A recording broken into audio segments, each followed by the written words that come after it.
Challenge दे रहा हूँ और पूरी कौम और पूरी दुनिया सुन ले, तुम्हारे में अगर जोर है कि अगर तुम लोगों ने सियासी तौर पर इमरान खान की अमानत मुझसे गिरवा ली या आपने इस हुकूमत को टबल करके दिखा दिया तो मैं सियासत छोड़ दूंगा। अब तकड़े हो जाओ। हमारे लोगों ने कुर्बानियां देके यहाँ तक पहुंचे हैं, टाइम टेस्टेड लोग हैं। ये न बिकने वाले हैं, न झुकने वाले हैं, न डरने वाले। चैलेंज है आपको, आपकी ताकत को चैलेंज है कि आप ये हुकूमत टबल करके दिखाओ, मैं सियासत छोड़ दूंगा।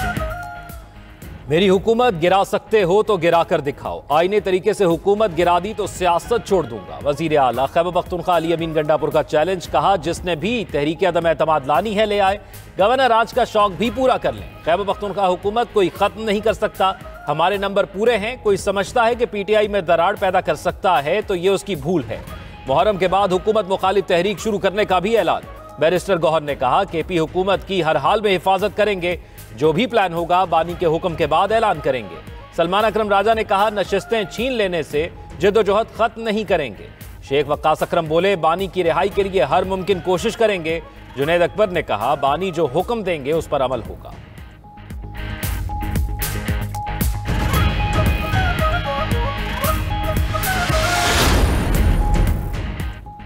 खैबर पख्तूनख्वा हुकूमत को विफाक से कोई खतरा नहीं, इन लोगों को अपने आप से खतरा है। मुशीर वजीर आजम राना सनाउल्लाह का अली अमीन गंडापुर के बयान पर रद्द अमल। कहा पीटीआई का अली अमीन गंडापुर को फारिग करने का इरादा है तो उनका फैसला होगा, अगर उनका खुद असम्बली तहलील करने का इरादा है तो कर सकते हैं। वजीर ममलिकत दाखिला तलाल चौधरी ने कहा तहरीक इंसाफ ने बार बार सियासी गलतियां की, पहले इस्तीफे दिए फिर असम्बलियां तोड़ी, अब अपनी नालायकी की वजह से मखसूस नशिस्तों से महरूम हुए। अली अमीन गंडापुर पहले भी इस्लामाबाद पर चढ़ाई की कोशिश कर चुके, आइंदा भी कोई सियासत पर हमला आवर हुआ तो जवाब पहले से भी सख्त होगा। मखसूस नशिस्तों के फैसले के बाद खैबर पख्तूनख्वा असम्बली में नंबर गेम तब्दील। ऑपोजिशन के अरकान की तादाद 27 से बढ़कर 52 हो गई। मखसूस नशिस्तें मिलने के बाद जेयूआई के 19 और नून लीग के 16 अरकान, पीटीआई के मेंबरान की तादाद 93 है। 35 आजाद अरकान मौजूद। वजीर आला केपी अली अमीन गंडापुर भी आजाद अरकान में शामिल। आजाद अरकान को अदम एतमाद की तहरीक में पार्टी के खिलाफ वोट देने पर नाअहल नहीं किया जा सकेगा।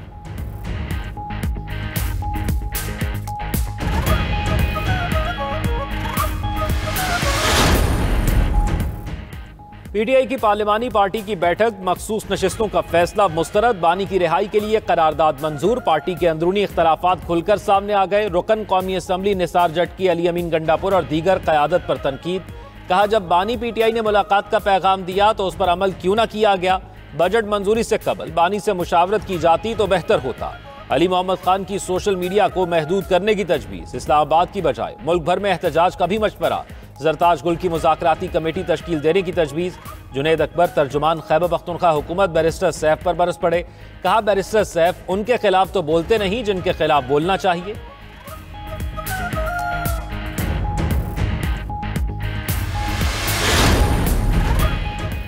तहरीक इंसाफ मखसूस नशिस्तों से महरूम। 74 नशिस्तें दीगर जमातों को मिल गई। इलेक्शन कमीशन का सुप्रीम कोर्ट के 27 जून के फैसले पर अमल दरामद। इजाफी मखसूस नशिस्तों पर अरकान की रुकनीत बहाली का नोटिफिकेशन जारी। कौमी असम्बली की 19, खैबर पख्तूनख्वा असम्बली की 25, पंजाब असम्बली की 27 और सिंध असम्बली की 3 नशिस्तें शामिल। कौमी असम्बली में नून लीग की 13, पीपल्स पार्टी 4 और जेयूआई के हिस्से में 2 नशिस्तें आईं। मजमूई तौर पर नून लीग को 43, पीपल्स पार्टी 14 और जेयूआई को 12 नशिस्तें मिल गई। आईपीपी, काफ लीग, एएनपी, एमक्यूएम और पीटीआईपी की एक नशिस्त बहाल। इलेक्शन कमीशन ने 24 और 29 जुलाई 2024 के नोटिफिकेशंस वापस ले लिए। सुप्रीम कोर्ट के आईनी बेंच ने 76 मखसूस नशिस्तें पीटीआई से लेकर दीगर 9 सियासी जमातों को देने का हुक्म दिया था।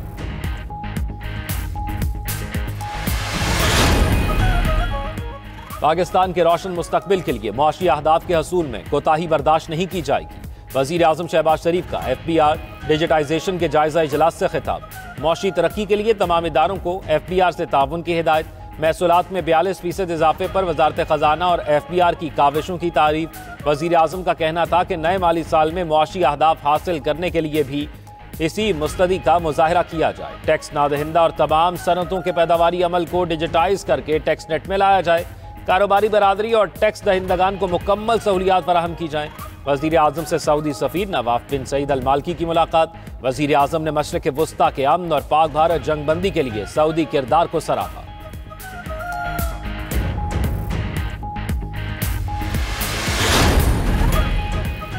अमेरिका ने भारत पर पाकिस्तान के मुमकिना बड़े हमले से खबरदार किया। भारतीय वजीर खारजा का इंकशाफ। जयशंकर ने इंटरव्यू में कहा, अमेरिकी नायब सदर जेडी वेंस ने 9 मई की रात भारतीय वजीर आजम नरेंद्र मोदी को फोन किया। कहा, पाकिस्तान भारत पर बड़ा हमला कर सकता है। नरेंद्र मोदी ने कहा, भारत भी जवाब देगा। जेडी वेंस ने कशीदगी रोकने के लिए भारत को कुछ शराइत मानने का कहा। मई में भारतीय जारियत पर पाकिस्तान ने मुंहतोड़ जवाब दिया था।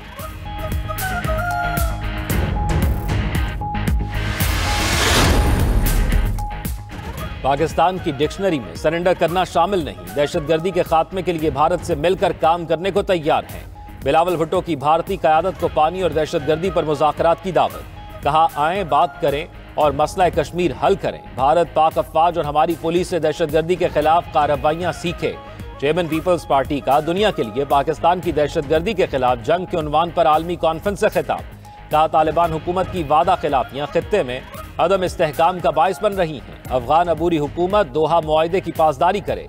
आइंदा नस्लों के महफूज मुस्तकबिल के लिए दहशतगर्दी को शिकस्त देंगे। आलमी बरादरी पाकिस्तान से ताउन करे।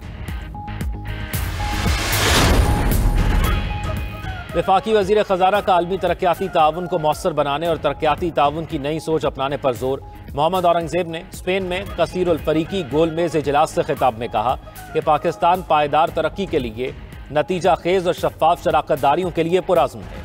वक्त आ गया है कि वादों से बढ़कर अमल की तरफ आए। वजीर खजाना ने तरक्याती ताउन को फरोग देने के लिए 3 नकाती हिकमत अमली भी पेश की।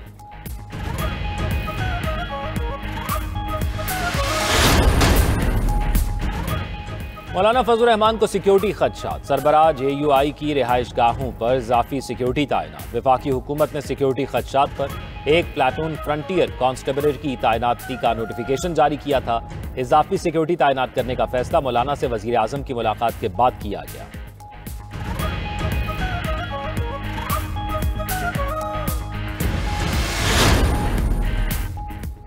सरबराह पाक फजाइया air chief marshal Zaheer Ahmed Babar Sidhu का अमेरिका का सरकारी दौरा। अमेरिका की अस्करी और सियासी क़यादत से मुलाकातें। एयर चीफ की पेंटागन में सेक्रेटरी एयरफोर्स अमेरिकी फजाइया के chief of staff general David W से मुलाकात। पाक अमेरिका तारीखी और कसीरुल जहती ताल्लुकात को उजागर किया। सरबराह पाक फजाइया का कैपिटल हिल का भी दौरा। अमेरिकी कांग्रेस के अरकान से मुलाकातें। ISPR के मुताबिक मुलाकातों में दिफा और सिक्योरिटी के शोबों में दोनों फजाई अफवाज के दरमियान तरबियत और अस्करी ताउन के फरोग का आज़म। एयर चीफ ने पाकिस्तान की अमन पसंदी और दहशतगर्दी के खिलाफ कुर्बानियों को उजागर किया। ISPR के मुताबिक दौरे का मकसद दो तरफा दिफाई ताउन को मजबूत और बाहमी मफादात को फरोग देना है।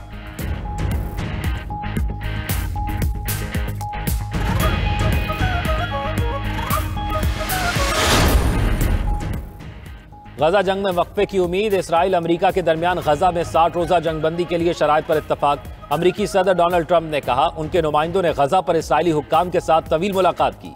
कतर और मिस्र जंगबंदी के लिए हतमी तजवीज़ पेश करेंगे। उम्मीद है मशरिक़ वस्ता की भलाई के लिए हमास डील को कबूल करेगी। अमेरिकी सदर डोनाल्ड ट्रंप की आइंदा हफ्ते इसराइली वज़ीर आज़म से मुलाकात भी शेड्यूल। दूसरी जानिब गजा में इसराइली जारियत जारी। ताज़ा हमलों में मजीद 43 फ़लस्तीनी शहीद। सेहोनी फौज ने 5 हफ्तों में 600 से ज़ायद इमदाद के मुंतज़र अफराद शहीद कर दिए। अक्टूबर 2023 से शहदा की मजमूई तादाद 56,647 हो गई।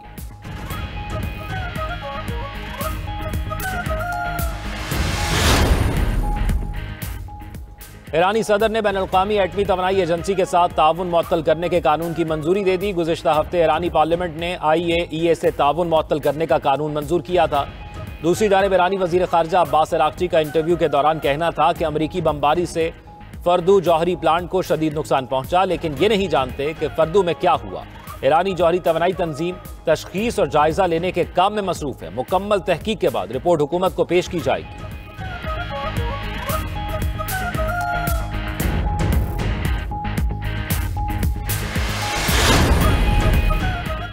आलमी जौहरी निगरान इदारे से ताउन के ईरानी मुआहदे की मुअत्तली। आलमी मंडी में तेल की कीमतें बढ़ गई। अमरीकी खाम तेल 18 सेंट बढ़कर 65.62 डॉलर फी बैरल हो गया।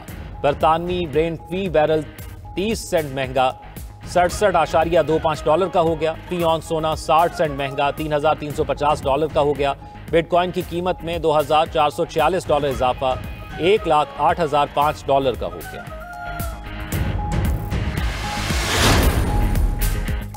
रूसी और फ्रांसीसी सदूर के दरमियान 2 घंटे तवील टेलीफोनिक रब्ता। ईरान के एटमी प्रोग्राम पर तफसीली तबादला ख्याल। फ्रांसीसी सदर इमैनुअल मैक्रोन का कहना था कि ईरान का जौहरी प्रोग्राम और मिसाइल खित्ते के लिए खतरनाक साबित हो सकते हैं।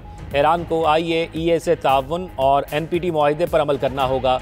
रूसी सदर पुतिन ने कहा कि ईरानी जौहरी प्रोग्राम पूरा मकासद के लिए है, इसलिए ईरान की सलामती और खुद मुख्तारी का एहतराम किया जाए। NPT के तहत ईरान जौहरी तवानाई के प्रोग्राम को जारी रख सकता है।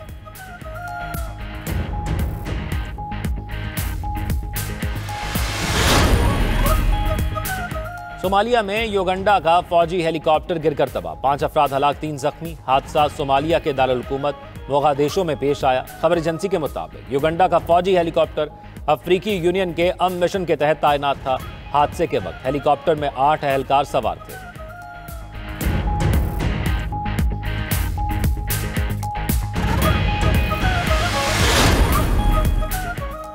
ऑस्ट्रेलिया की रियासत न्यू साउथ वेल्स में तूफान से तबाही, साहिली इलाकों में तूफानी और सैलाब से हजारों अफराद मुतासर। महकमा मौसमियात के मुताबिक समुद्री लहरें 12 मीटर से जायद बुलंद, 100 किलोमीटर फी घंटा की रफ्तार से हवाएं, दरख्त जड़ से उखड़ गए। 35,000 से जायद घरों को बिजली की फराहमी मुअत्तल।